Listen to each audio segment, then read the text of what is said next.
राधे राधे दोस्तों, welcome back to the channel again doctor Kamal blogs. और आज का टॉपिक काफ़ी ज़्यादा इम्पोर्टेंट और इन्फॉर्मेटिव रहने वाला है। आज हम डिस्कस करेंगे, आपने टाइटल देख ही लिया होगा कि कुछ ऐसी होम रेमेडीज़ तो जिससे कि आपके जो दांत हैं वो पर्ल्स मोती की तरह, ठीक है, ऐसे शाइन हो जाएं। ठीक है उसके बारे में आज की वीडियो रहने वाली है। काफ़ी चीज़ें मैं आपको बताऊंगा, कुछ होम रेमेडीज़ मैं बताऊंगा आपको एक दो, जिससे कि आपके जो दांत हैं वो मोती की तरह चमक जाएं, जो स्टेनिंग है वो कैलकुलस है वो थोड़ा सा कम हो जाए। ठीक है, तो यही इस वीडियो में रहने वाला है। वीडियो को लास्ट तक ज़रूर देखें। जिन्होंने चैनल को सब्सक्राइब नहीं किया है, वीडियो स्टार्ट करने से पहले चैनल को कर दें सब्सक्राइब, बेल आइकन दबाना ना भूलें, ताकि जो भी नोटिफिकेशन है वीडियोज़ की वो टाइम टाइम पर आपको मिलती रहे। तो बिना किसी देरी के वीडियो करते हैं आज की स्टार्ट।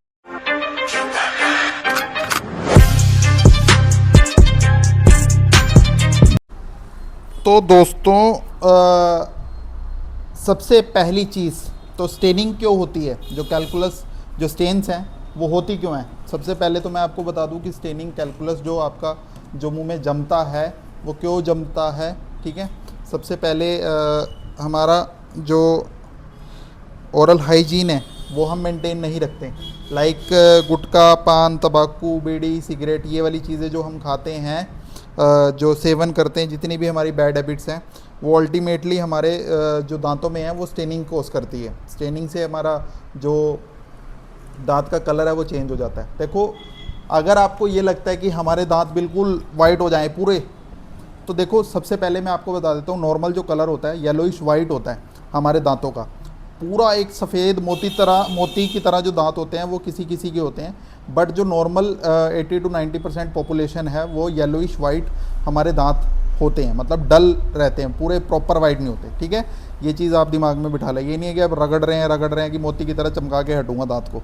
ठीक है, अब बात करते हैं ओरल हाइजीन मेंटेन रखना। ठीक है, अब जितनी भी आप बैड हैबिट्स हैं वो छोड़ोगे, तभी ही आपका एक तरह से जो ये मैं आपको होम रेमेडीज़ आपको बताऊंगा वो आपके यूज़ में आएंगी। ठीक है, काम आएंगी। तो सबसे पहले अपनी जितनी भी बैड हैबिट्स हैं उसको छोड़ें। देखो, सबसे पहले जो नुस्खा है वो आप नोट करें। बेकिंग सोडा सबके घर में होता है। ठीक है, आपको क्या करना है, थोड़ा सा बेकिंग सोडा लेना है। कितना, जो छोटी चम्मच है उसका आधा छोटा चम्मच बेकिंग सोडा, और उसमें आधा ही छोटा चम्मच नींबू का रस। ठीक है, वो आपको मिक्स करना है। ठीक है, और वो आपको मिक्स कर लिया आपने एक कटोरी में। उसके बाद आप क्या करें, टूथब्रश लें, उसमें थोड़ा सा आप कोलगेट लगाएं, थोड़ा सा कोई भी कोलगेट, हर्बल या कोई भी अच्छा टूथपेस्ट आप लगाएं, और उसको उस लिक्विड जो आपने बनाया उसमें मिक्स करके आप पूरे दांतों पे एक तरह से लगाएं। आपको ये काफ़ी ज़्यादा असरदार चीज़ है, और आपकी जितनी भी स्टेनिंग है मतलब दांतों में जितना भी कैलकुलस या प्लाक या स्टेनिंग हो रखी है, जो काले काले हो रखे हैं दांत, वो आपको काफ़ी ज़्यादा, आप प्री और पोस्ट की फ़ोटो ले सकते हो। मतलब पहले करने से पहले आपके कैसे दांत थे, और करने के बाद आप चेंजेस आप खुद देखेंगे अपने दांतों के अंदर। ठीक है, अब बात करते हैं कि होता क्या है। बेकिंग सोडा में देखो एक तरह से अपने आप में ब्लीचिंग प्रॉपर्टीज़ होती हैं। ठीक है, जो कि स्टेन्स जो है उसको रिमूव करती है। अब देखो, एसिडिक नेचर होता है नींबू का भी। अब जिन लोगों के दांत एक तरह से सेंसिटिव हैं, सेंसिटिविटी का इशू है जिनको, लाइक ठंडा गर्म लगता है, या फिर मसूड़ों से खून आता है, या फिर दांत की जो इनेमल की लेयर है वो घिसी हुई है, ट्रीजन है, एब्रेजन है, तो वो नींबू का जो यूज़ है वो ना करें। एसिडिक नेचर होता है, इसलिए जिनका सेंसिटिव दांत है, जिनके सेंसिटिव नहीं है तो वो तो कर सकते हैं। और जो ब्रश आप जिस ब्रश से करेंगे वो अल्ट्रा सॉफ्ट होना चाहिए, सॉफ्ट ब्रश से ही आप ये चीज़ करें। ठीक है, अब वो लोग क्या करें, नींबू की जगह थोड़ा सा नारियल का तेल यूज़ कर सकते हैं, उसमें भी एक तरह से एंटीबैक्टीरियल प्रॉपर्टीज़ होती हैं। मेन जो एक्शन है वो बेकिंग सोडा का है। ठीक है, तो ये था काफ़ी ज़्यादा इंफॉर्मेटिव चीज़ और काफ़ी ज़्यादा कारीगर चीज़। ठीक है, ये चीज़ तो हो गई पहली। अब सेकंड बात करते हैं, प्लाक, कैलकुलस या जितनी भी स्टेनिंग जो चीज़ें हो रखी हैं, आपको सबसे पहले तो अपनी जो जितनी भी बैड हैबिट्स है वो हटाएं। उसके बाद, अब आपने ये बेकिंग सोडा वाला सुन लिया, उसके बाद आप क्या करें, अमरूद की जो पत्तियां हैं उसको आप पीस लें, उसमें थोड़ा सा नारियल का तेल, थोड़ा सा हल्दी और थोड़ा सा नमक, उसका उंगली से या फिर एक तरह से सॉफ्ट ब्रश से उसको पेस्ट को उठाएं और अपना पूरे अच्छे से ब्रशिंग करें, मसूड़ों पे भी और दांतों पे भी। उससे भी आपकी जितनी भी स्टेनिंग है वो रिमूव हो जाएगी।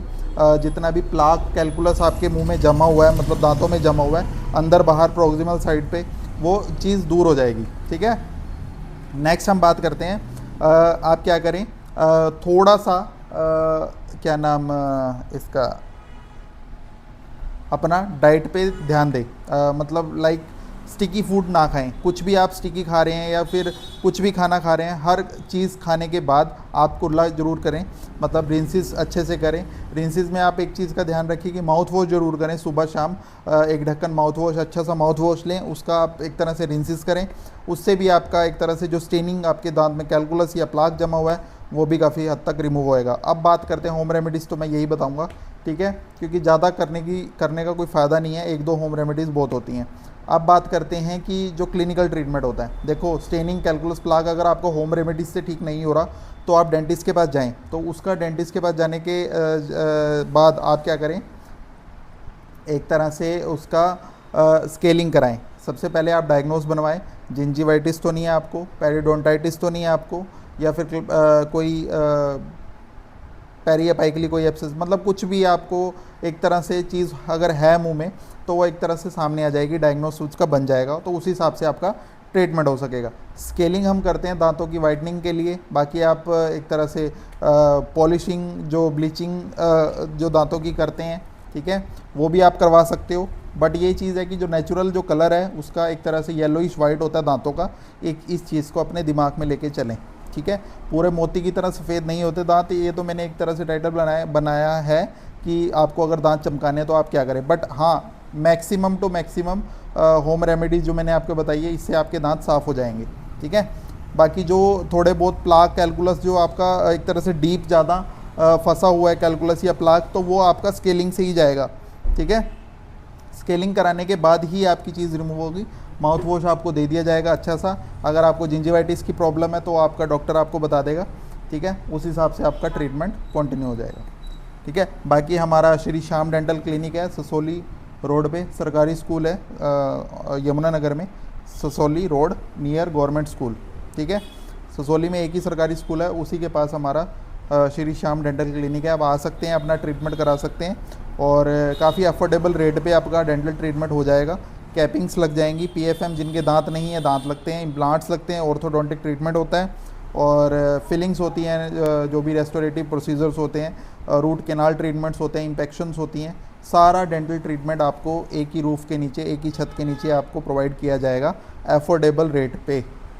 ये मैं इसलिए बोलता हूँ कि क्योंकि हमारा जो रेट है एज़ कम्पेयर टू अदर जितना भी हमारे आसपास है डेंटल क्लिनिक्स, उनके कंपैरेटिवली हमारा रेट काफ़ी कम है।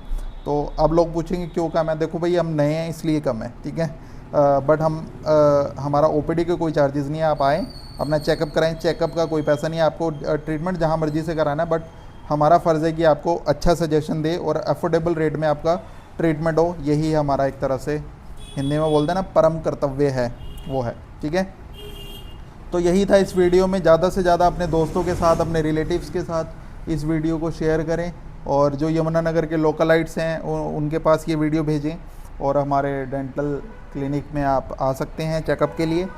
मंडे टू संडे हमारा क्लिनिक ओपन रहता है, सुबह 9 साढ़े 9 से लेके शाम को 8 साढ़े 8 बजे तक, ठीक है। तो यही था इस वीडियो में, ज़्यादा लंबी वीडियो नहीं रहने वाली थी ये, यही मेरे को आपको बताना था। तो ज़्यादा से ज़्यादा वीडियो को शेयर करें, सब्सक्राइब करें, बेल आइकन दबाना ना भूलें, जो भी आपको नोटिफिकेशन है, ताकि वीडियो की आपको मिलती रहे, ठीक है। तो जल्दी ही आपसे नई वीडियो में मुलाकात होगी। Thank you so much, Radhe Radhe.